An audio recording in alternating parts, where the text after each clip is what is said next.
questions, comments? Okay, I'd like to make a motion to approve the minutes of the September 7th meeting. So moved. Thank you, Bob. Chair Armstrong? Yes. Commissioner Baskin? Yes. Commissioner Sadowski? Aye. Commissioner Shu? Yes. Commissioner Marcus? Yes. Commissioner Schultz? Aye. Passes. And now, since do have a new member with us, I'd like us to go around the room again and introduce yourselves and I'll mention your work group that you're working with and tell us a little bit about you, since we have some new faces. And we'll start with Deb. I'm Deborah Marcus. I'm the CEO of Family Planning South Central New York, and I'm working with the Refugee Resettlement Group. Jared Shu, working with the Spark Growth Work Group. Hannah Baskin, I'm working with the Neighborhood Improvement Group.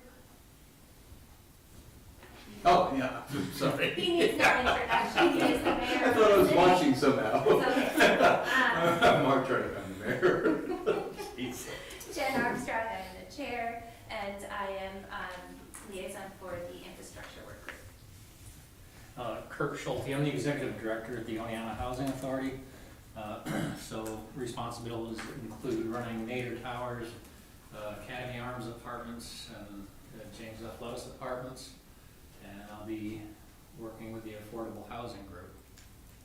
We're happy to have you here. Bob Kozlowski, this liaison to the senior housing work group. My name is Emily Falco. I'm the city councilwoman for the 8th Ward. I'm here as the liaison for the commission. Thank You taking notes? Thank you. Thank you, everyone. And Mayor, did you have any remarks you'd like to make? No, but I appreciate that. But I do see that there's, among the new business items that leads off is the website and Google Doc. I might be able to talk about that. That'd be great. Okay. So I used to run a media company. It turns out I don't know how to do a website. It's just kind of an interesting thing to learn.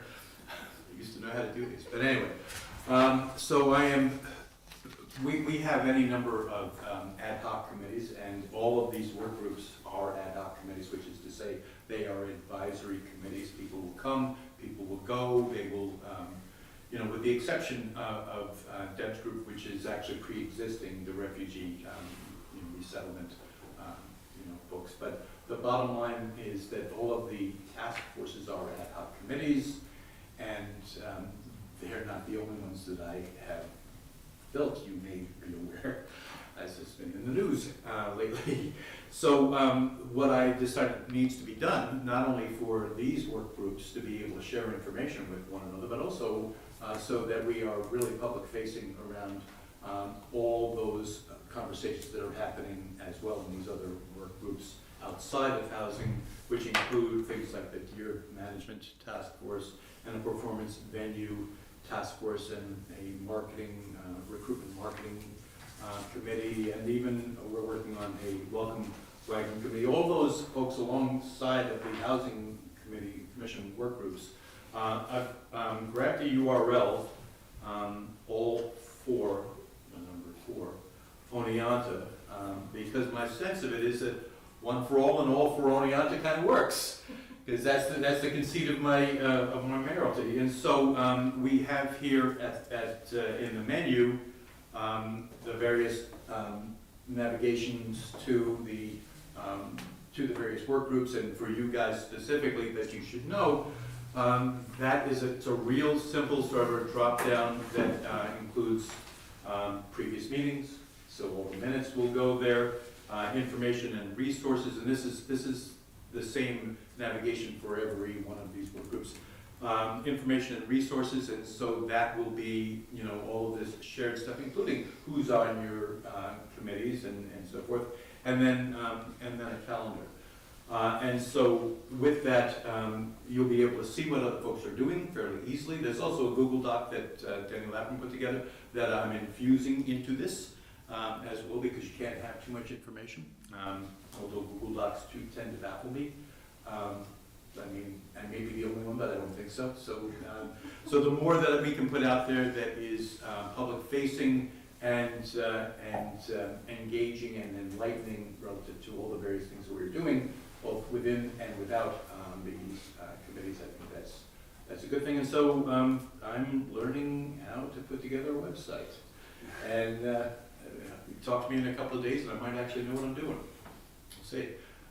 Among the things that are there is the new format of web is really blog oriented, and so there will be the various meeting schedules, dates, times, and places that various meetings will happen. Not every meeting is going to happen in the city council chambers. These meetings will because. But other meetings may happen in other places, and the public will be provided with the information as to where that might be. So if you are thinking about putting together a meeting that is not going to happen in City Hall, you check with Carrie, and she says that we don't happen to have a room available that evening, but you do want to meet that night, you're going to want to make sure that it's a place that can be accessed by the community. It could be the library, it could be Roots, it could be wherever you want, but that's where it's going to wind up being posted, so that the community has the opportunity to engage physically in that space, so be aware of that. Okay? I think that's all I have on that. Does anybody have any questions about that, or thoughts for me? Yeah, I guess Yes. excuse me. So all of this is public access, Yes. anything on the site? Absolutely everything, yes. Okay, so, okay. The Google Docs would be a work in progress sometimes though on there, right? Yeah, the Google Docs, I think, is by its nature something that you need to be kind of signed into. There's, again, Okay, so you you have to still- know more about it, right? But I don't. So I think that by its nature is a little bit more of a, more privately accessed, than You have this. to give permission to it be shared. Yeah. Like you could give me permission Right. and not give him. But it wouldn't necessarily be something But that the somebody on the public street would may absolutely be able to go into, although they could Because the ask. thing about a Google Doc is it's changeable, or maybe can you give permission where you can just read it and not change it? Yeah, I think, Yeah. I think you can decide to. Yeah, read only. Yeah, Yeah. and only let certain people edit it. Yeah. Yeah. The bottom line is we just want people to know what's being discussed, and as I've said actually at this point, it's like a meme, I'm saying to people, respectful dialogue, and if it's a respectful dialogue, it doesn't matter if somebody agrees or disagrees, as long as it's respectful, it's good stuff. So, we want to have those opinions, and we want people to know what kind of conversations are being had, Absolutely. so. What is your goal for the website to be Oh, ready? I'm hoping by the time we get to common council meeting next Tuesday, I can say, oh yeah, that's done. I know a guy that could help out. Yeah. So I might very well take you up on that insistence, yeah, all right, appreciate that. that's on record. And we'll draft, Were you trying to Is it say? saying that the youth committees are all public meetings too? Yes, Okay. yeah. will draft meeting notes go on, or only the improvements? I guess that's up to you, I mean, if you send them to me, I put them on, or ultimately, my hope is that you guys just put them on. Is there any reason this shouldn't be public? These meeting times? I think, No, I don't think so, but well, when we were on council, when I was on council, sometimes there'd be some pretty major errors in draft minutes, and we'd rather have seen the approved minutes than have draft minutes with, That makes sense, with wrong information on there. I think probably within the context of your, committees, you can determine, when something's, ready for prime time. Okay. They could all be filtered through me, and then I can send them to you. Or, ultimately, again, you might just be able I to can close it. just up. Hopefully, this thing winds up being something that other people besides me can just take care of. Exactly. That's my hope. Very good. Thank you, Mr. Mayor. Sure.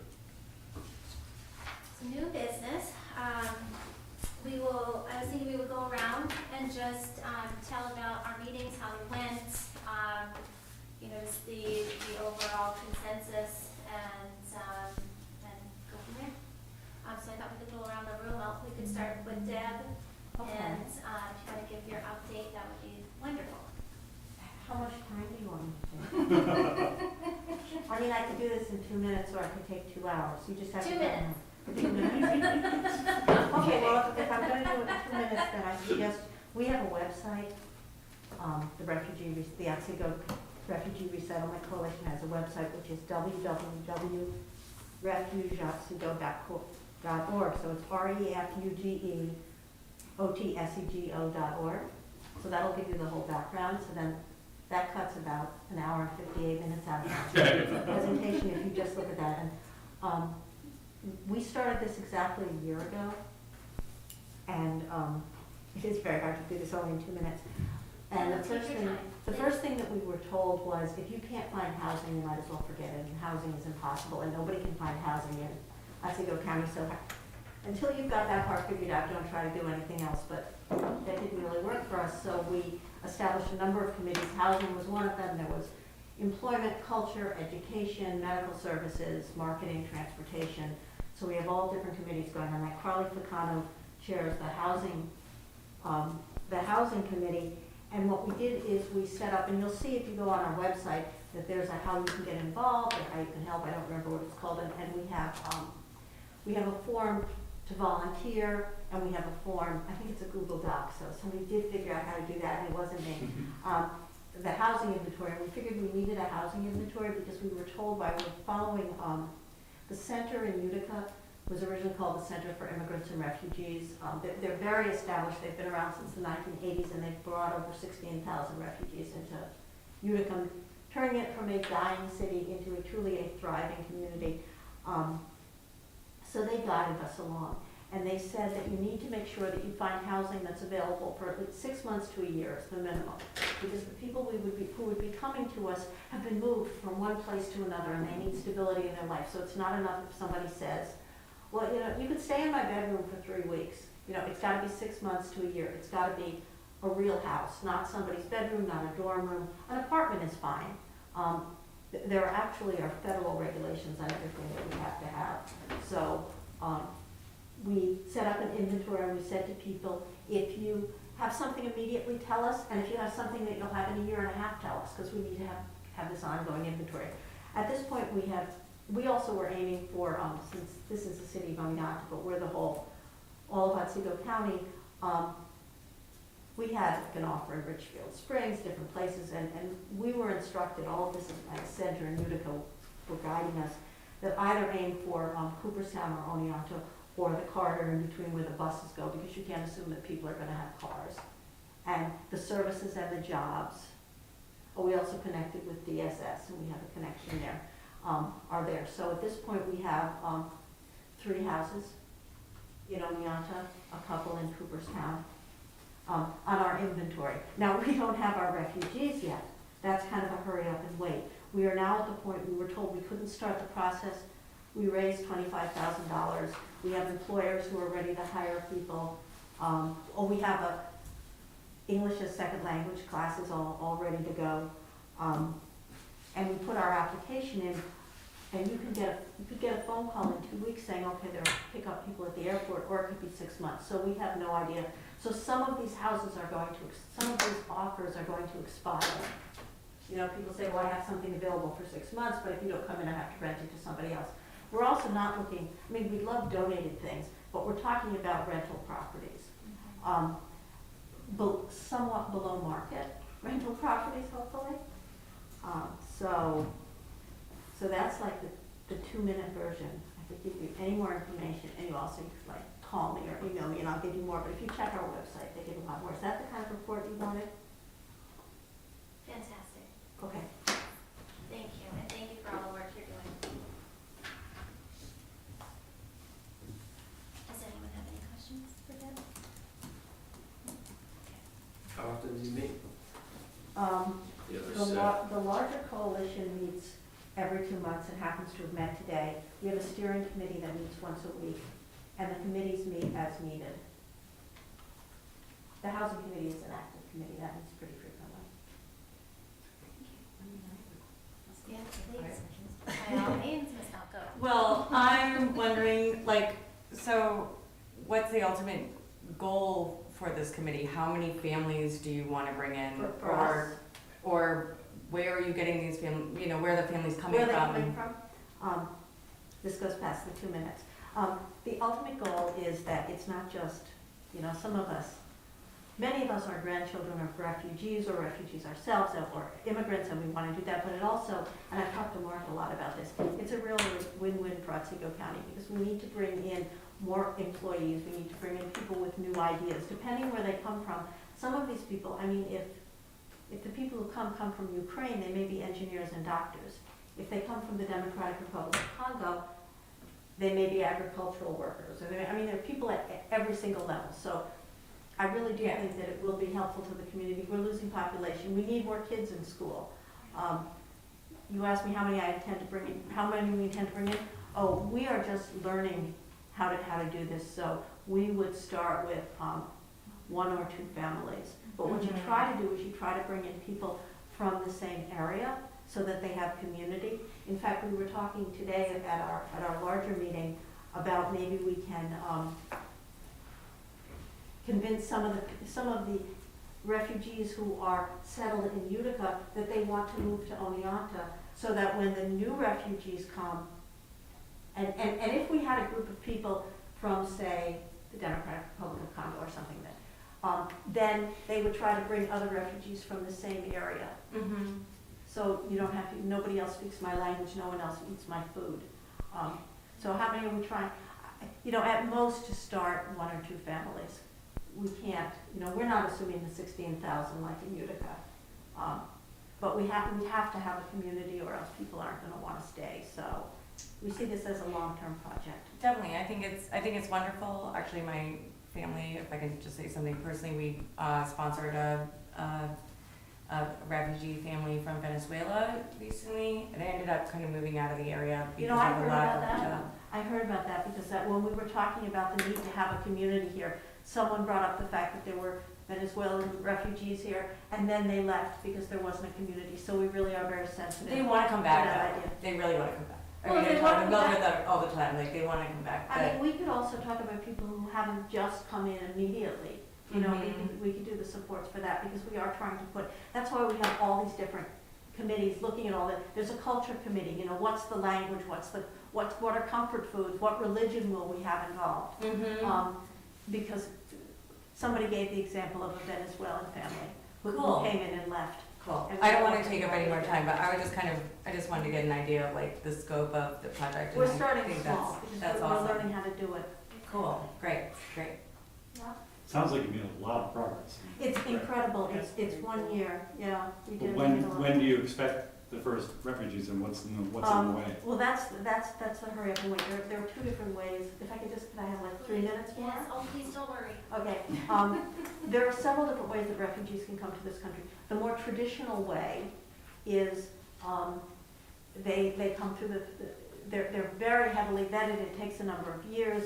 They go through, there are these refugee assistance agencies. I don't think that's the correct name. All over the country. Most of them have connections to religious organizations. The one we're working with is called Lutheran Immigrant Refugee Services. There's Hebrew Immigrant Aid Society. The Catholics have one. It's a secular function, but for some reason that's how it goes. And then they go down to smaller groups like the Center for Refugees and Immigrants in Utica. We're kind of working as like a stepchild from them. So we're working through them. We didn't have to become an official group through the federal government, which the center is. But once you put the application in, you don't know. That's when they told us it could be. Now that we have everything in place, we had to prove to them we had everything in place. All these steps we have, we even have an inventory. People have donated microwaves and bed frames and clothing and pots. We have all these things in place. Then we put our application in, then we wait. So and if they come through the traditional way, that's a path for citizenship. And they also come with, each person who comes in gets something like $1,200 from the federal government. They can be 6 months old or 80 years old. So if you have a family of 4 to 6 people, that's kind of a chunk of change that starts with. The other way, like the Ukrainians are coming in and that the Afghanis came in, is called humanitarian parole leaves. It's a quicker way. It is not a path to citizenship. It's 18 months to 2 years, though Congress could change it and could say it's a path to citizenship. In order to do that, you have to know who in that other country, either Afghanistan or Ukraine, you have to know who it is you want to bring over, and you have to have somebody on this side who says, I will be the sponsor. Like you said, I don't know if the Venezuelans were. Well, actually, they're talking about doing a humanitarian parolee for Venezuelans right now. We do have one couple in Ukraine who reached out to us, and they reached out to someone in Otsego County, and I'm not going to tell you who that is, because those people are deciding if they want to. Because the problem is, I know this is all being recorded, the problem is that it has to be individuals. It can't be an organization. So these people would have to say, we are willing to cover all the costs. They don't come with, they don't get that $1,200 per person. We are willing to cover all the costs. And while we have said, we the not really official, we're not a 501c3, Otsego Refugee Resettlement Coalition, hey, we've raised all this money and we would be willing to cover the costs. We have to do it as a handshake, not the way that I would ever recommend anybody to do it, because it can't be a group saying we're the sponsor. It has to be a person. So these people are deciding whether or not they want to, and you have to put in all this financial information. So those are the two ways the two ways I'm aware of that people can come in, either the traditional refugee process. But we've raised more than twice what we thought we'd have to raise at least $10,000 per family, and we raised $25,000. People have been really, really generous. So now, Thanks. did I answer your question? And can I add one more thing? There's this wonderful movie, it's called Utica, the Last Refuge. We had a showing of it at Foothills. That's how we said to people, there's not a cost, but would you like to make a donation? It was such a compelling movie that we raised about $3,000.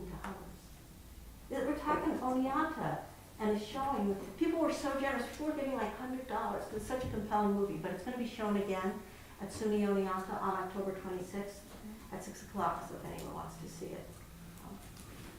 Cool. Wonderful. Thank you, Deb. Okay. Thank you so much. Jared? All right, smart growth. We met September 26th. I will keep this brief. The first meeting went well. Just trying to, establish what smart growth means, how to get there. Lots of good conversation. Mark, you already mentioned putting together resources. Danny already started that. He sent our group, I don't know if he sent it out to everybody, but he sent our group a list of previous housing plans done, past studies, good info, so I'm sure that let's see, we spoke about climate and environmental planning,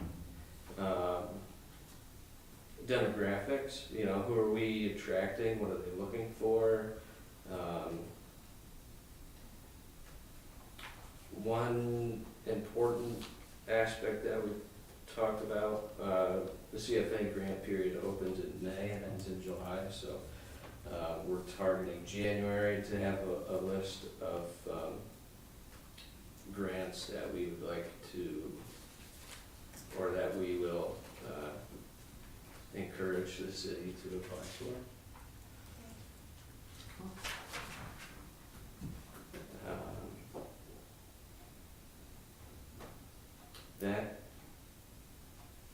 That sums it up quickly. And we decided to do 2 meetings a month. Our next meeting is 17th. Got it? Thank you very much. Hannah? So I met with the Neighborhood Improvement Work Group on September 28th. That was our first meeting, and we identified that we will be meeting on the 3rd Wednesday of every month at 6 p.m. The next meeting is October 19th at the United Methodist Church. So if anyone would like to attend, that's where I'll be. We had a good meeting too. Mark came and talked and kind of set the tone.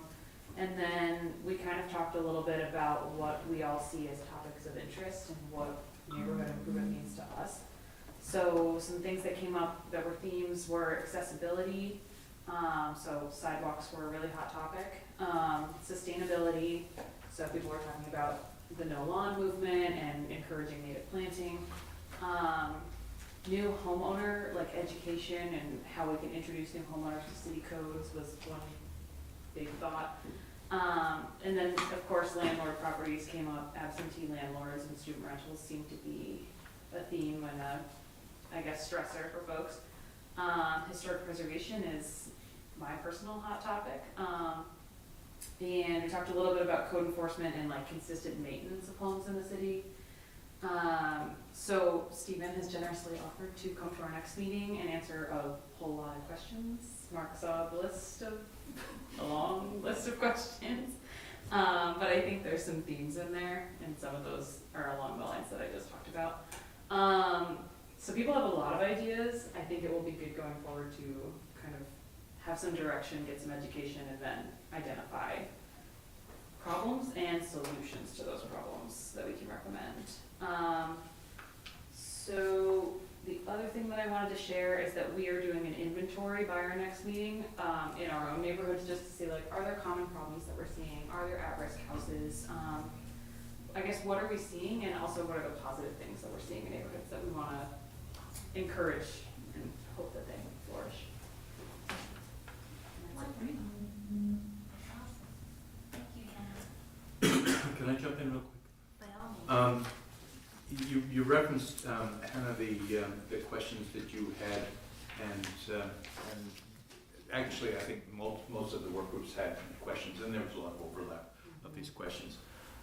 If it's, so I was the chair, I'm gonna just pass these around to folks, and I'm gonna ask you, I'm sitting down with Greg Mattias tomorrow, the city administrator, who, he and I will kind of figure out we don't want to overtask Steve. We're going to task you as much as needs be, but what we want to do is want to get these all answered for everybody.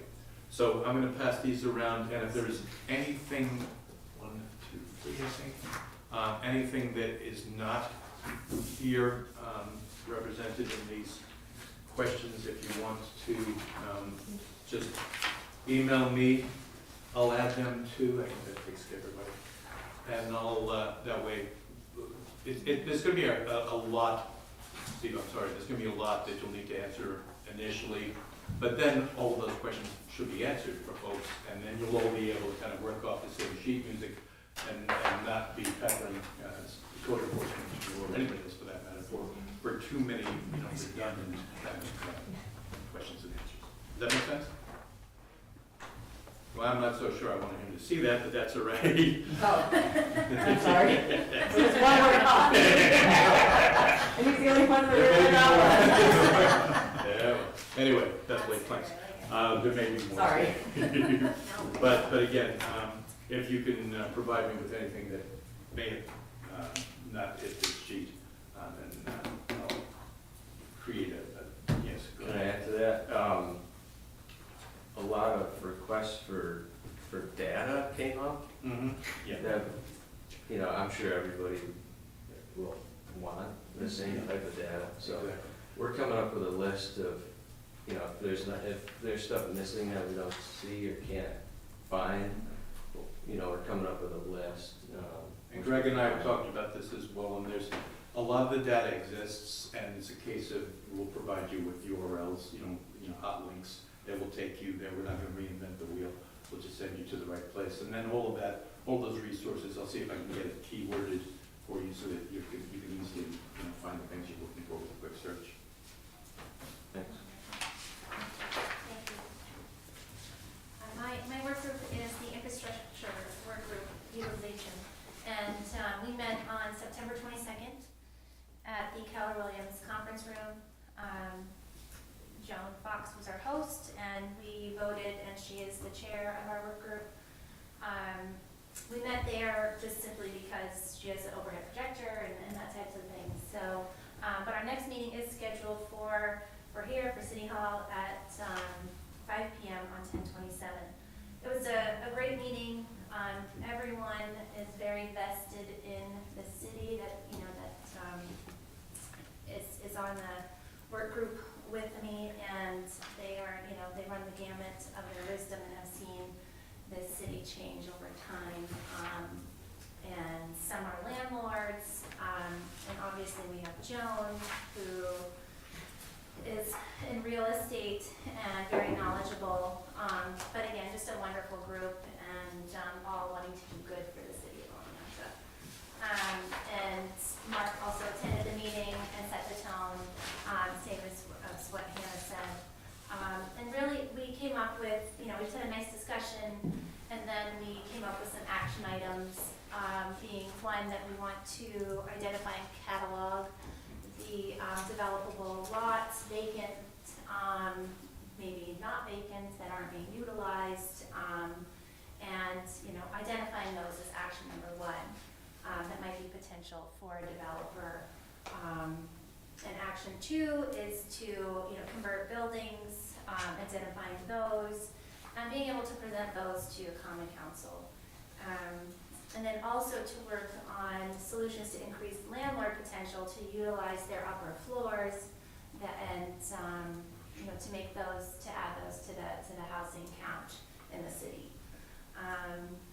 And that was that in a nutshell. We also talked about looking at other housing studies for rural areas, historic towns that have maybe gone through this as well, or are going through this. And we again elected Joan as our chair, and then we adjourned. So that's what we're going to start with action item one is identifying the vacant lots and potential parcels for building. So a good group. It's good to see everyone come out from the community and just want to give their time and help, and like this group here. So thank you all. And Kurt is doing the affordable housing, and obviously very knowledgeable. And I'll help you getting your first meeting going, or Okay. whatever you need. All right. Okay. Is there anything you wanted to say to the group? Well, not really. I mean, I'm Yeah. late to the game, so. No, you're right on time. So I haven't had a meeting yet or anything, so. Yeah, yeah. And Mark and I will both come to your first meeting, and can reach out and help get that scheduled. Okay. And we can go over topics ahead of time. Okay. Is there any topics for affordable housing that this group would like to see? Any thoughts for Kurt?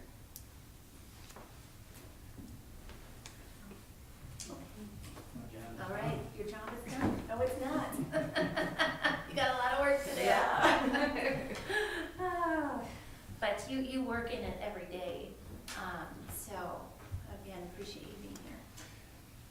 Yeah, one of the agencies that does, there are numerous agencies in Otsego County that do, so there's some overlap, but yeah. Yeah, That's what we do. yeah. Very good. Well, welcome aboard. Bob, take it away. Sure. The Senior Housing Work Group met on September 22nd also, and there were 6 of us present. We elected Dr. Nicole Blanchard, the chair, and we began a fairly long discussion of what our priorities should be as a work group. It seems that Nicole announced that she is in the midst of a needs assessment study for Otsego County. So it's going to be very helpful, I think, to all of us as we move forward. And she mentioned an interesting fact that Oneonta is very unusual in having relatively small middle class, according to the data that she's seen anyway, whereas a fairly high number of relatively wealthy people and a fairly high number of relatively poor people, and not very many people in the middle, which I guess makes sense with the colleges and in healthcare, et cetera, that there would be a kind of lopsided,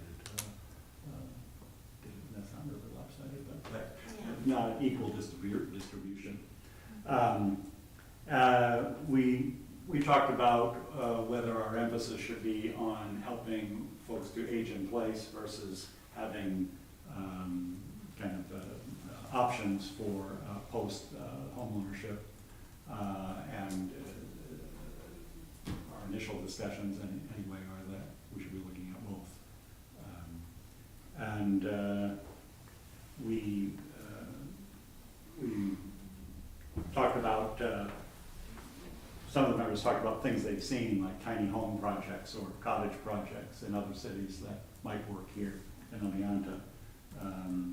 Also, innovative programs like multi-generational homes, or homes, things like Beacon Hill Village, where homeowners of a certain age can pay a fee every year to have, to employ as a group, maintenance sort of people to provide services that are not, sometimes hard to find out at the spur of the moment. So we decided that our first priority was to look at infrastructure before we began looking at specifics, things like changes in code needed, what our transportation needs if we are successful in this, what's the current housing supply, and we talked about the different projects that are going on now that are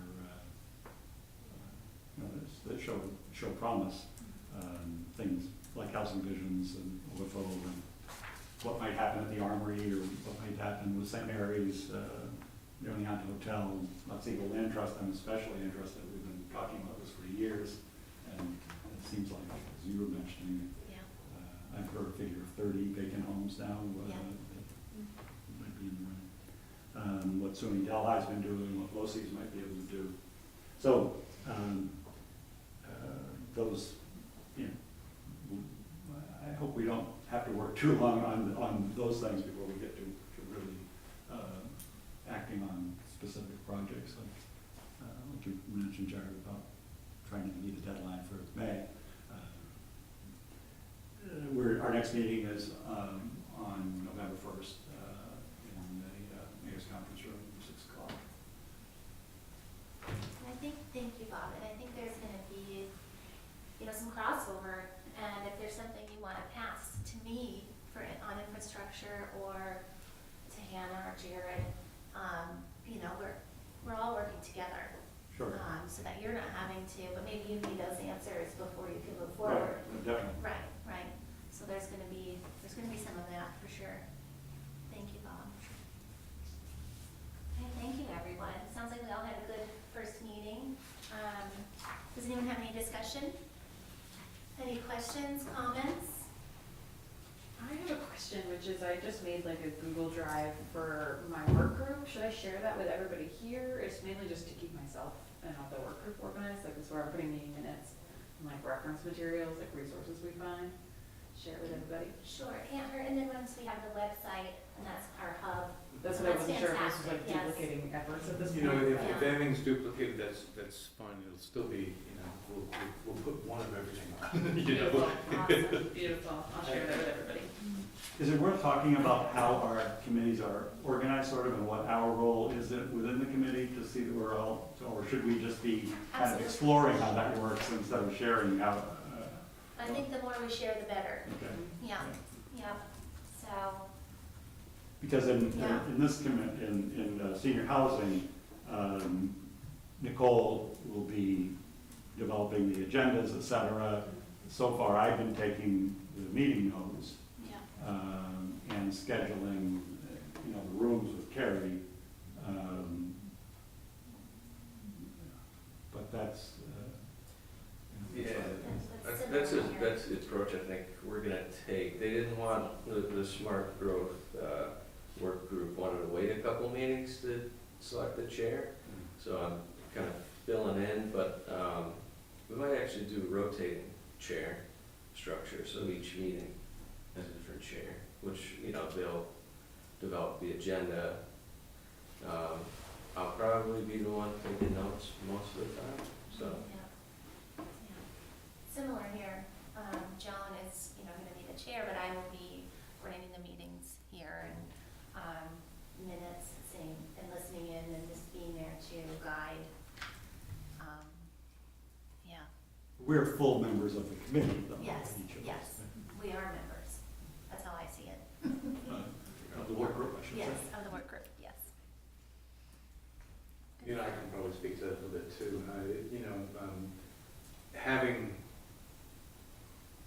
dealt with the issue of what the Housing Commission was and how it was operating, it was a real priority for me to make sure that as we put this thing together, with so many unique and yet obviously connective concerns, that we didn't have anybody who, through force of personality or just passion, wound up as the chair, being also the member of this commission. You're going to wind up having discussions as this continues on. With every meeting, you're going to be starting to drill down to this is the thing that we really think is important to us, and then we're working on, and then you're going to wind up having a conversation among the 7 of you, where you say, someone will say, well, maybe your priority really should be X and not Y, etc. And rather than having somebody who is so passionately engaged in the agenda of their work group, better to have a liaison to that and keep some of that passion, out of these proceedings. So it's basically, no one has an axe to grind, essentially. No one has, that much of a dog in the show. And you're able to have more of a, dispassionate kind of a conversation,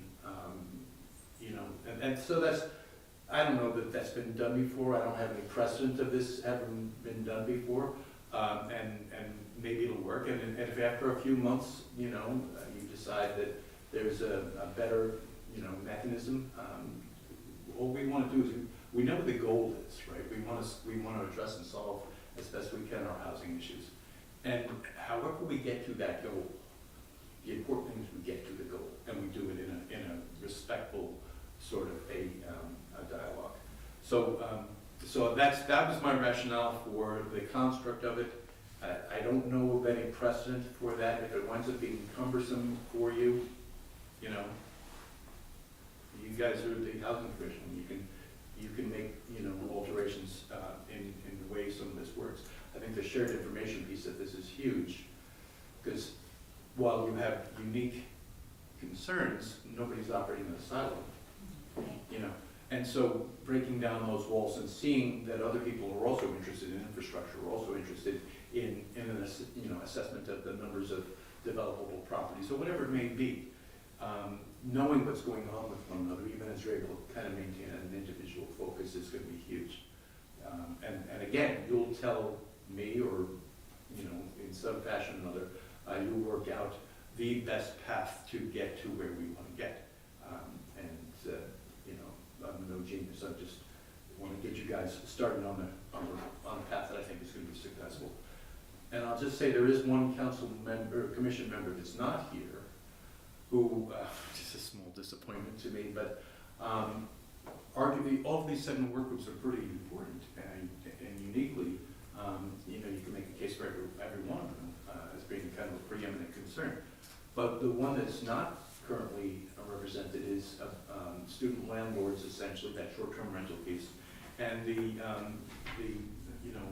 growth industry that is baseball families, taking care of those 3 months out of the year. That's their charge.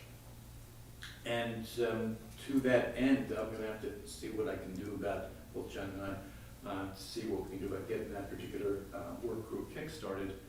But there is already at the State University College, Alberto Carday, the president of SUNY, has offered to address any and all who are interested in what the college's strategies are around, and some education, frankly, around the enrollment cliff that some people are increasingly aware of, and some, frankly, still don't know anything about. But it's something that's likely to be a paradigm shifter for folks in the student loan board business. And so that would come out of that group.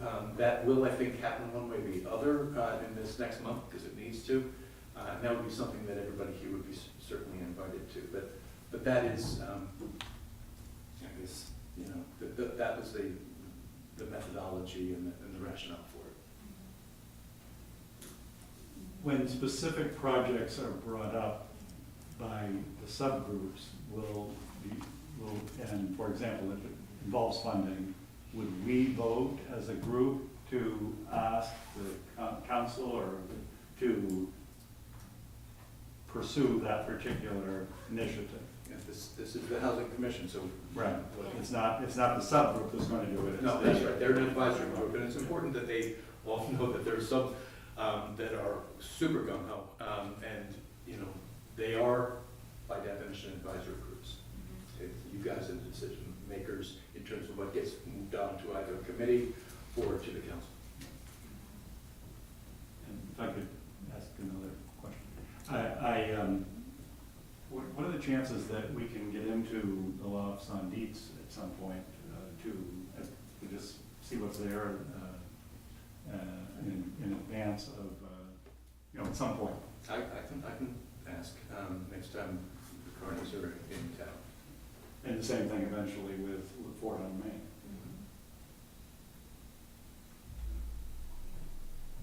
Okay.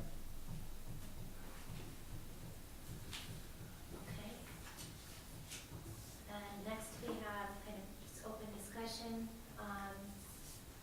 Any members of the public have anything they'd like to say?